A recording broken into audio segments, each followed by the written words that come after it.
Bonjour chers étudiants, une petite simulation de ce qu'il se passe en situation de concurrence lorsqu'une entreprise cherche à maximiser son profit. Alors je suppose ici qu'on a une entreprise en situation de concurrence, c'est-à-dire que le prix s'impose à elle. Le prix ici, dans mon exemple, vous voyez, est de 60. Et cette entreprise a un coût total qui a une forme assez particulière, qui est égale à 0,2 Q puissance 3 moins 2Q au carré plus 20Q plus.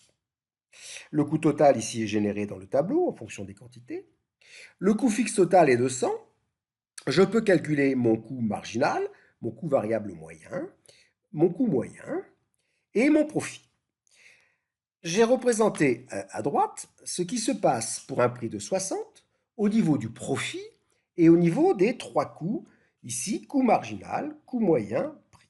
Alors on voit bien qu'au niveau du profit, le profit monte, passe par un sommet aux alentours de 12-13 et ensuite descend jusqu'à pratiquement devenir négatif.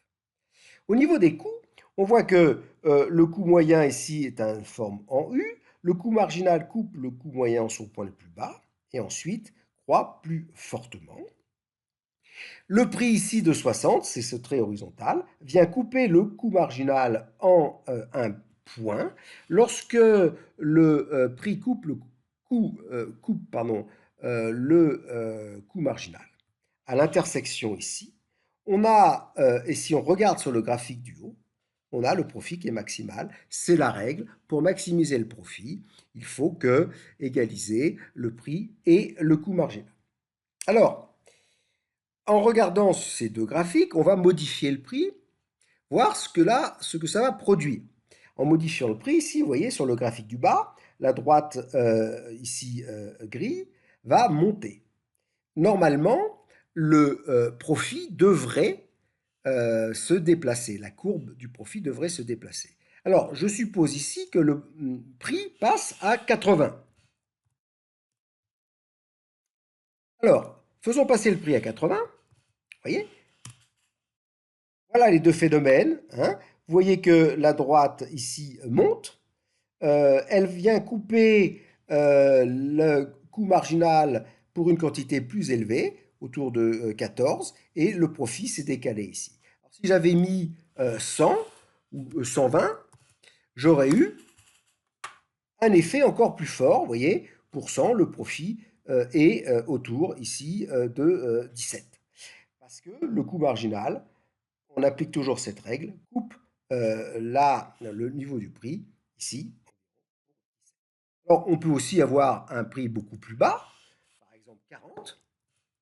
On voit que dans ce cas-là, vous voyez, le profit est maximum pour 10. Hein. Alors, il y a toute une zone où le profit devient négatif, il y a des pertes, hein, en dessous de 4 ou au-dessus de 15. Pourquoi? Bah parce que dans ces cas-là, pour ces quantités-là, si vous voulez, le coût moyen sera en dessous du prix. Chaque fois que la courbe verte ici est en dessous du prix, pour toute cette série de quantités, hein, de 4 à 14, hein, de 4 à 14, hein, on a la possibilité de faire des profits. En revanche, avant 4, le coût moyen est au-dessus du prix, et après 14, le coût moyen est également au-dessus du prix, ce qui fait que les profits, ici, sont négatifs. Voilà comment interpréter ces deux graphiques. Vous pouvez également lire à chaque fois que vous modifiez le prix, les résultats dans le tableau. Bonne manipulation.